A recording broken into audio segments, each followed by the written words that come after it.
This is the Iconic Punk Oz Show. Let's go!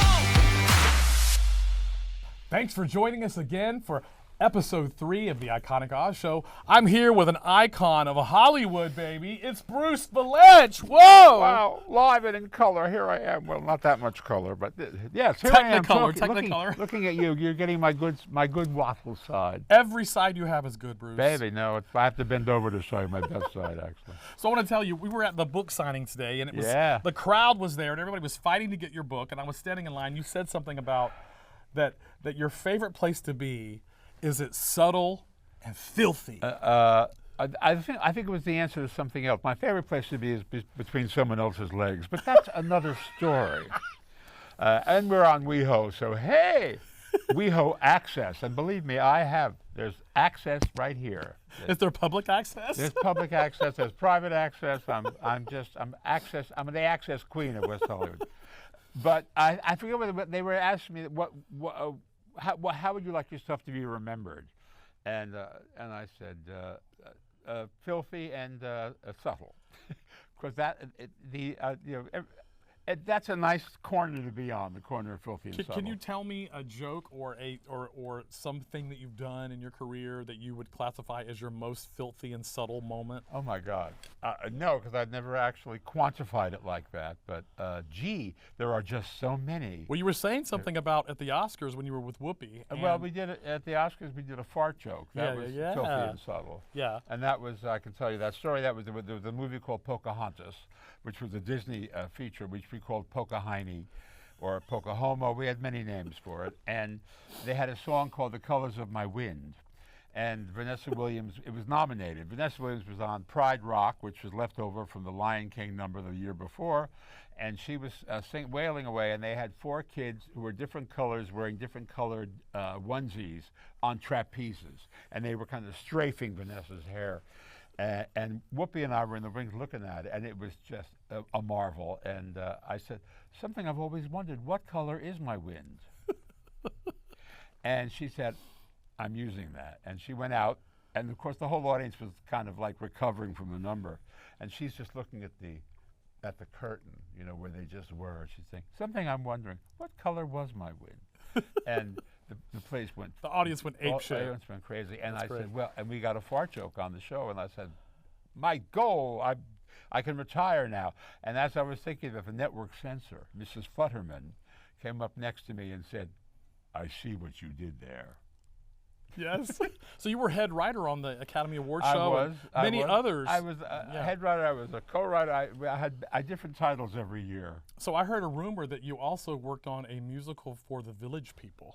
Well, I worked on the movie Can't Stop the Music. Okay, I wrote the first 340 drafts. Wow, 340. Well, not really. I exaggerate, but there were quite a lot because it was a story about in this iteration, it was about the history of the Village People, and it's about the guy who came to America and he created them. And in our story, a fabulous woman was the actual creator who worked with a guy who was now an American. And it was written originally for Olivia Newton-John. And because the producer, Alan Carr, had put her in Grease and made her a movie star. Unfortunately, she didn't really want to do it. And the contrast of her and the Village People was so perfect. Excuse me. I cough about it now, even thinking. So, and I began rewriting it, and every time we had to audition it for another star, and every time I had to rewrite it. For Cher, for Raquel Welch, if you believe that. And after about the 3rd rewrite, I said, I think I need more money. And he said, yes, you do, you're fired. So that was the end of my formal experience, but they called me every day about something or other on the thing, because they knew you could deliver. Alan wound up writing it, and to it, WeHo Water. WeHo Water. He wound up writing it, and but as a result, the guy who created the Village People for real asked me to write an album with them, lyrics to songs. Well, we had one that there was a big hit. It was called Sex Over the Phone. And it was banned by the BBC, which means it went to #1 immediately. Yes. And it was a big hit around the world. So we did an album of Village People songs, and And he also did an album of Eartha Kitt.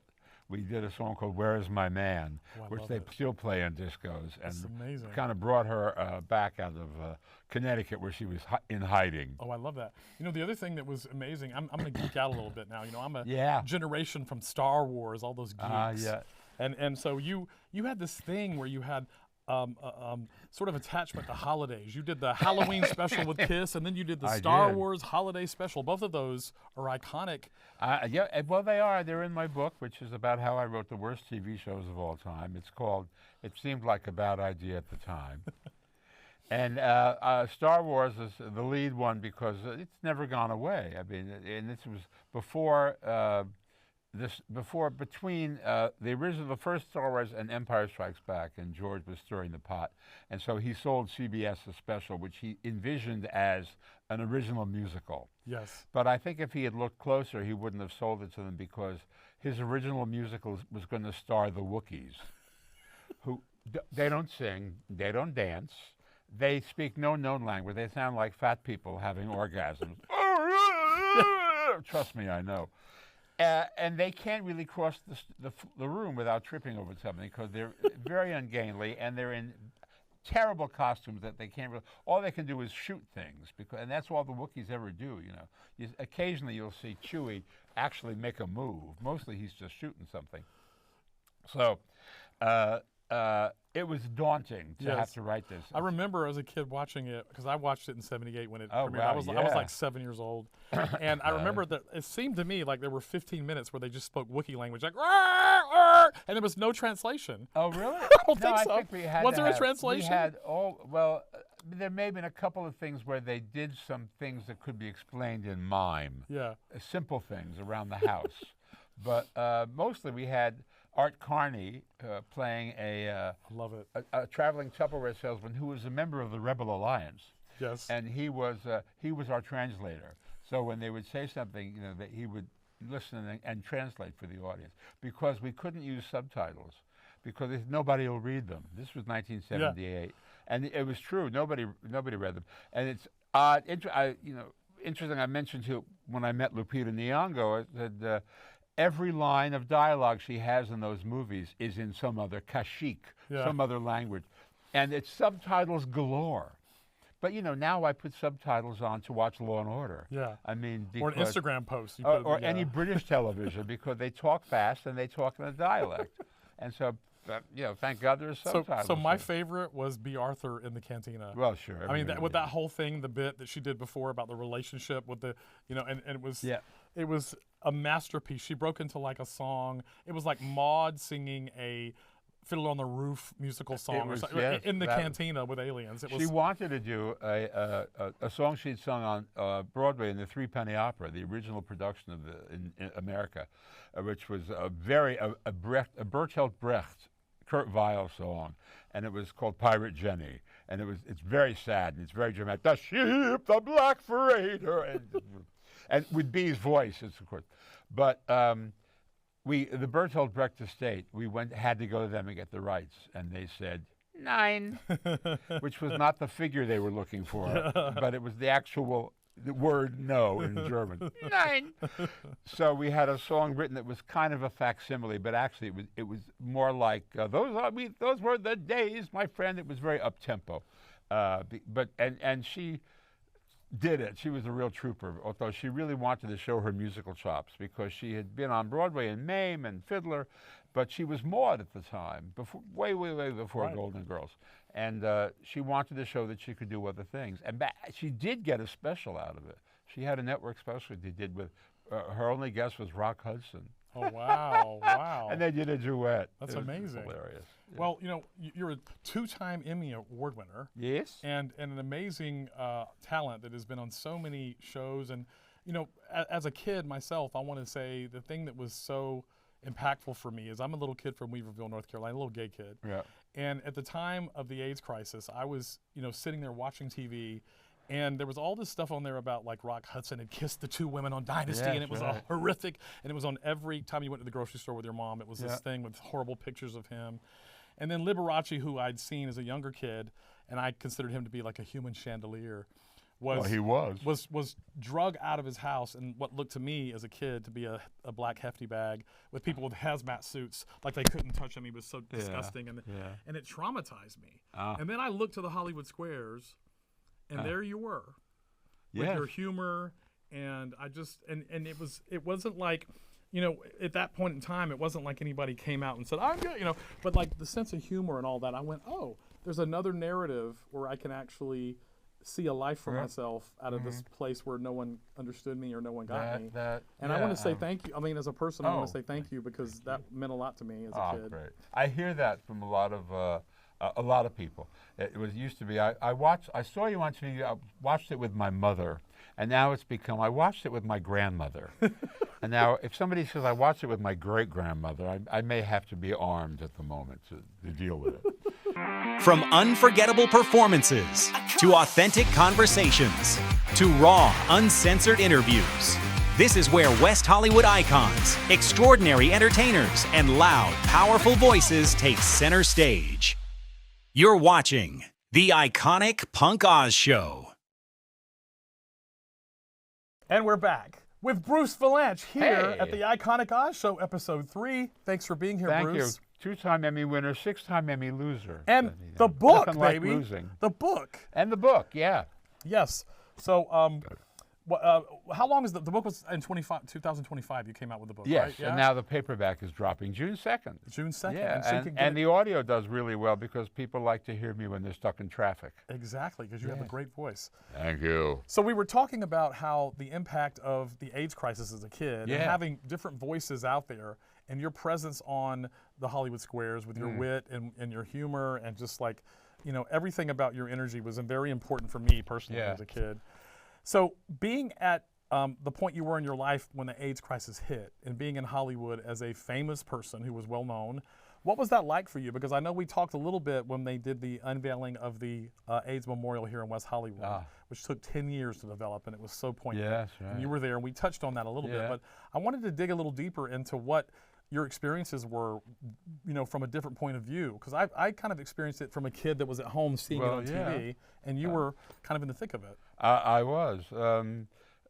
I mean, when it first happened, it was like 1980, and it started in New York, and when it began spreading through the gay community out here, it was shocking, and the government didn't want to do anything about it, and so after we reached a point where people who had it needed support, and and some volunteer charities were formed that are now big-time charities, but they were all volunteer at the beginning. And I discovered if you want to raise some money, do like Mickey and Judy. We'll do a show. I got costumes in the barn. So we did a bunch of fundraisers, and the first people who responded to the fundraisers were all women, actually. BetteMidler, Joan Rivers, Madonna, Nell Carter, all people who had guys in their lives who had gotten sick. And actually, one of Bette's harlots, Sharon Red, died of AIDS. Oh, no. So it wasn't exclusively homosexual. Right. So we began to, and I began going around to people saying, please do this benefit. I'll do your benefit for free. I'll write your shows. So this is how I became acquainted with all the major diseases. Cystic fibrosis, I can talk about it. I know it. I mean, pulmonary edema, I can tell you, because then I would get them on our show to do it. So it was alternately horrifying and invigorating because we were doing all of these benefits and raising money. And but it was people were terrible, were dead scared. They were so scared of it. And in fact, one of the early jokes that we had about it, because you have to have jokes. You must have humor no matter what the situation. Right. Was somebody asked me the other day, can I get AIDS from sitting on a toilet seat? And I said, yes, you can get it from sitting on a toilet seat. There has to be a guy sitting there already. But you definitely can get it that way. Yes. Humor's a great way to get through something like that. But there's also the side of, the horrific side, which for me, I think our generation was afraid to kiss. Like when we got up, I think we were the first generation that had an STD AIDS where you would die. Like other times, you'd get something, but you wouldn't like die. Right, and so exactly. I remember like going through college and stuff like that. It was traumatic for me. Like you had to have like 3 or 4 condoms, and even then I would like have to take a shower afterwards. But when I was a little kid, and I'm thinking middle school, the news channel would come up and it would say, if you're gay or if you got stuck with a needle, you had AIDS. And so I was 8 years old. Where were you growing up? Weaverville, North Carolina. Well, well, Jesse Helms territory. Jesse back Helms, then, thank you. Yes. So we were talking about the AIDS crisis here with Bruce Vilanch. Thank you guys for joining us at the Iconic Oz Show. And I was sharing with you that growing up in Weaverville, North Carolina, as a kid, it was confusing for me because I was like 8, and they would come on the news and say, if you're gay or you got stuck by a needle, you have AIDS. And so I had poked my finger on my mother's sewing kit, and I knew I was gay. This is true. And I thought I have AIDS. Well, yeah, exactly. So I would sit on the playground as an 8-year-old, and I would look at all the other kids, and I would go, I'm never going to go to high school because I have AIDS, because I'm gay. And that was what I thought. I totally believed I had AIDS for like at least 2 or 3 years. And I wouldn't tell anybody because I didn't want to tell them I was gay. I didn't want to, so and that was... The fact that you were also shooting up meth didn't seem to concern you? There wasn't meth then. I see. Oh, yeah, that I knew of. How I date myself. That I knew of. At least it hadn't reached the Appalachian Mountains yet, baby. But now I hear it's made a comeback. So anyway, that was like a traumatic thing, and I think, through suffering through that, we lost like multiple generations of creative people. Oh yeah. Did you know anybody that? Oh, I knew thousands. I mean, thousands. I say I can't even look at that quilt because there are so many people I find I knew. Really? Yeah. I mean, I kept a list just to remind me, and at a certain point I had to stop, and then I went back to it, and occasionally I look at it. I mean, it just kind of comes up to, slap you in the face when you do in memoriam segments of things, and I say, oh my God, yeah, he's gone. Yeah. Exactly. It's awful. I mean, there's nothing, I could never compare it to, I kind of compare it to the Holocaust in that there were people who were there one day and then they were gone. And of course, the upshot of the Holocaust was the state of Israel was recognized, and the upshot of the AIDS epidemic was that marriage equality happened because of AIDS we organized ourselves politically to save our lives. And once there was a cocktail that could take care of a lot of people who had AIDS, we shifted to getting marriage equality because we knew that's the only way we could be first-class citizens. Mm-hmm.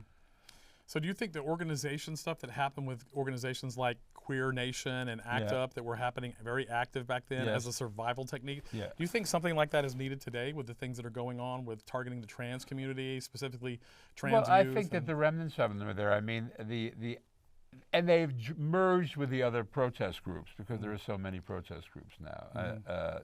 I mean, I just saw something on television the other night about kids at the University of Washington were picketing Turning Point. Turning Point is making an appearance, and so they came out and said this is a bad thing. And so we're kind of mixed in with all of them. But we'll see.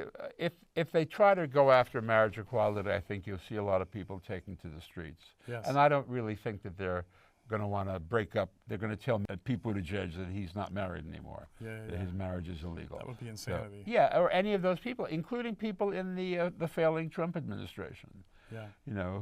Who are gay and who have are in domestic relationships.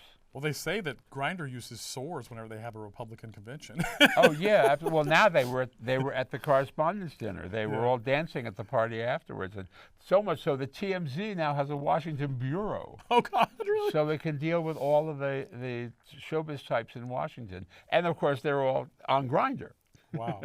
So how much does political subject matter color your writing and your comedy? It colors my life. It doesn't color my writing so much. I mean, it depends on what I'm doing and who I'm doing it for. If I'm writing for somebody who is political, like Billy Crystal, then it informs it. Lily Tomlin is very political, although her stuff is all in character. Mm-hmm. Bette's political, and she's in her Divine Miss M character. Love Bet. But now she's doing it just on social media, which I call keyboard warfare. But she's just doing it on Facebook and the animations she's done are amazing. And I'm speaking from as an authority of that technical stuff. She's been. Yeah. I'm so proud. of her. The last thing was the duet with Barbara Hershey is very good. It's amazing. Get rid of the fascists. Yeah. I'm friends with Mark Rydell. He was always so hot. He was he was a Jewish prince.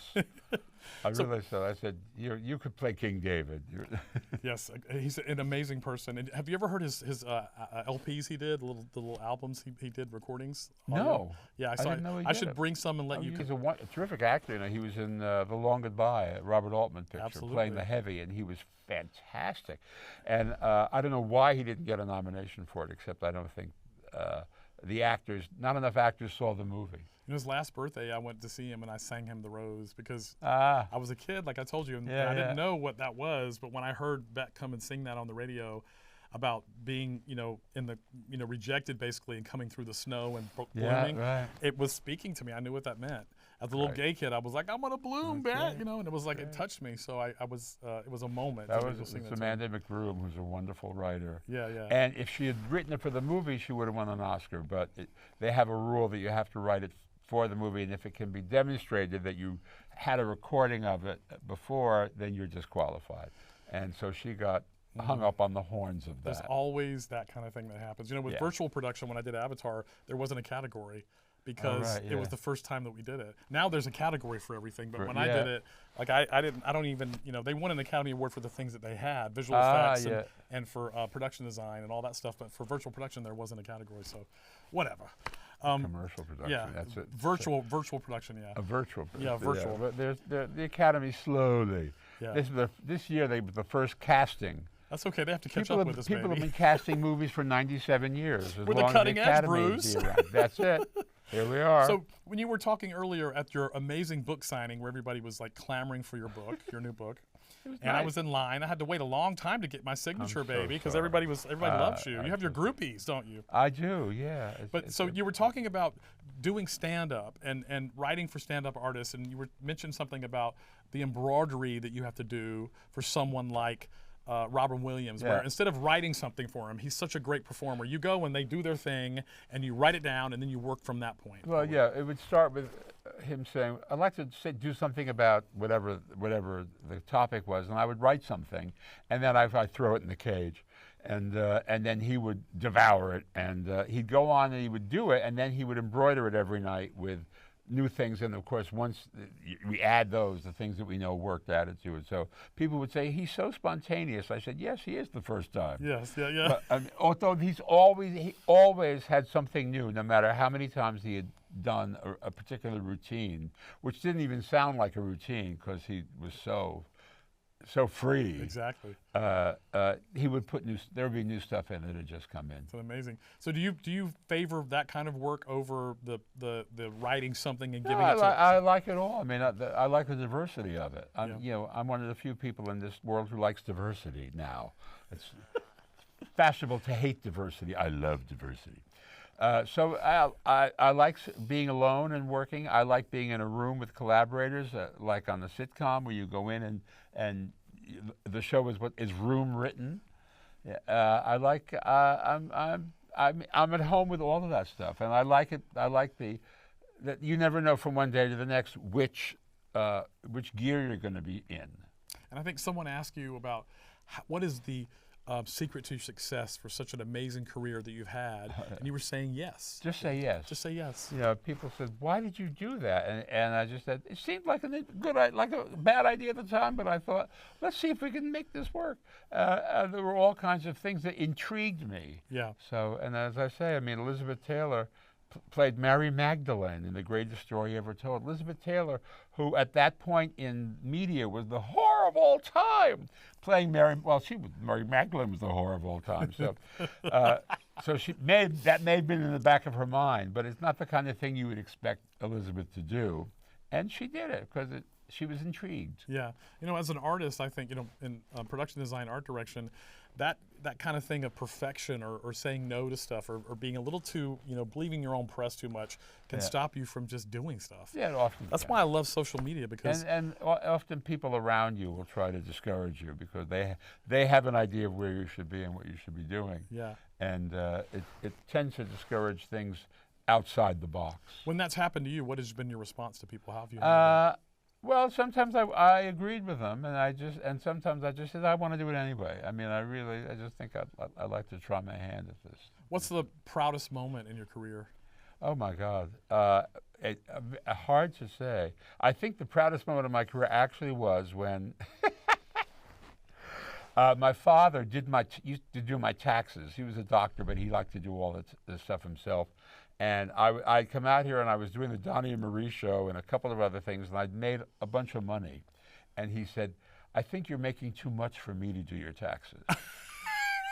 We're going to have to go to a professional. And I thought to myself, this is an admission that in his mind, I haven't made it. I mean, he was being practical because he was a scientist. But at the same time, I just thought, well, people who say they don't get approval from their parents, I mean, what fabulous approval that was, you know, just to say, you've actually made it in this thing that we weren't sure anybody could make it in, but we weren't sure you could make it in it.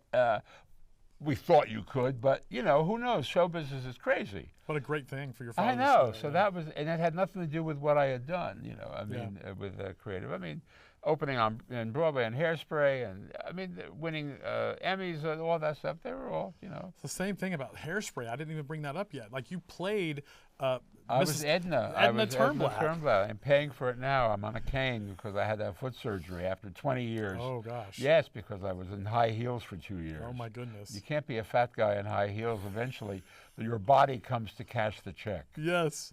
Was that your first musical performance? Or no, I had done a lot of musicals in summer stock and all over the place. So, of course, in that show, you really only had to sing as well as Harvey Firestein. Exactly. It was things like this. Now you're timeless to me. I just want to be loved. Is that so wrong? So wrong. He's my favorite. But so you only have to, you know, and dance as well as Harvey. And Harvey can move, but it wasn't like, you know, you didn't have to talk the songs like Rex Harrison. You could actually sing them. And so you know, because you didn't want to imitate his voice. So I have to tell you, I roller skate all the time on the sidewalks and stuff. I'm just kind of like a punk rock roller. And when people throw shade at me, I always go to my Harvey voice. I go, "What are you looking at? Yeah, I just want to be loved. Is that so wrong?" Because it kind of works with a 7-foot-tall mohawk. Absolutely does. Absolutely does. So the last thing I want to ask you is about that subject matter is, how was it? What was the first time that you met Bette Midler, and how was it working with her? I met her in Chicago. I was a journalist for the Chicago Tribune. I was covering show business a lot, and she was an opening act at Mr. Kelly's, a famous nightclub. And a friend of mine was managing her, and he said, "Would you please go see her and write something if you like it?" And I went to her, and she knocked me out. She came out of from the kitchen, which is how you entered, and she was wearing a tuxedo pants with a cummerbund and a thing in her hair. Her hair is all frizzy, and a blouse unbuttoned to the waist, and no bra. Which I said to her, that was I said no bra. She said it's a feminist statement, and I said, "Oh, honey, in your case, it's a terrorist act." Because she would come out, her opening number was Shaboom, Shaboom, Shaboom, yada, da, da, da, da, da, Shaboom, Shaboom. It was a rock and roll song written about the atom bomb, I can believe it, in the 50s. And I was just knocked out by her, and I wrote a column about her, and she liked it and said, "You got any more lines?" And so that was the beginning. It was 56 years ago. Wow. Yeah, I know. Amazing. Get me the Eloquus. That's amazing. Wow. I love Bette so much. I mean, one of the funniest moments I ever saw was a kid when she was in the film with Lily Tomlin. Big Business. Yeah. And she was in the subway, and the homeless man was like staring at her, and she was like spraying the thing, and she just sprayed him in the face. Yeah, I know. It was one of the times I remember laughing so far out loud because it was just... I came in and did some lines. I did some Midlerizing on that. It was a very funny script written by the Airplane guys. Still one of my favorite movies. It's hilarious. I love that whole vibe. But yeah, it was terrific. So what do you have coming up? What's your What next? do I have coming up? Well, I'm going to be doing celebrity autobiography, where we read the autobiographies of famous people on Broadway at the Schubert Theater in May for a few weeks. We'll see how it goes. We've never done it on Broadway, so we thought we'd try it. So that's next. And then I wrote a play about the first Oscar show, produced by Alan Carr, and I'll be in it. And we're doing a stage reading of it for the Celebration Theater as a fundraiser in August. Oh, that's great. Yep. Oh, that's awesome. And whatever else comes along. The Whoopi. Oh well, there's a Whoopi Goldberg documentary that we're filming. That's all. Yeah, I'm in that, and I lose count. You lose count because it's all going on. Exactly right. I'm so honored to have you here. Thank you so much for coming today, great. Bruce. It's fun to be here. You're iconic. It's fun to Everyone have knows this you and lighting loves to you. Look thin. Look how gorgeous you are. I know. Look how gorgeous we are, Brucey. What a contrast. This is the outrageous one now. Who, me? I had my time, but this is the outrageous. Well, child, they tried to make me invisible and take my voice, but it didn't take. Oh, no. I love you. Oh, I want to ask you cannot one more be thing. done. Yes. Were you a weird kid? No, I wasn't a weird kid, but I was a theater kid, and I wasn't athletic. I had a life of the mind, so I didn't blend in with all the other kids. So I had a lot of time to spend to myself. So you were a drammy. We called them dramies. Really? Is that what it was? You're dramies. I went to governor's then, school in North Carolina for drama school, and it was. Then there was a small bunch of us who banded together. There you go. So, but I was not one of the cool kids. But then, they're all gone. But ultimately, you are a cool kid, Hey, aren't you? We love you, Bruce. Thank you so you. much. Thank you for you. everything you've done and all of your charity work for AIDS benefits and everything else that you've done in that way. Thank you for being here. And thank you guys for tuning in to see the Iconic Oz Show.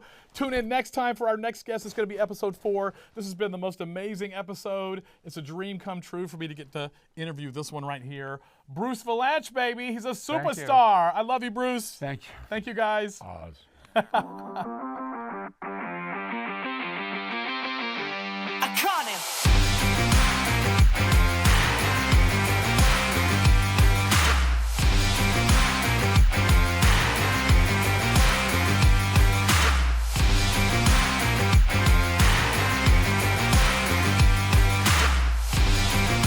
Each week, Oz spotlights unforgettable performances, authentic conversations, and intimate interviews with West Hollywood icons, visionary entertainers, and fearless voices shaping pop culture. This is the Iconic Punk Oz Show.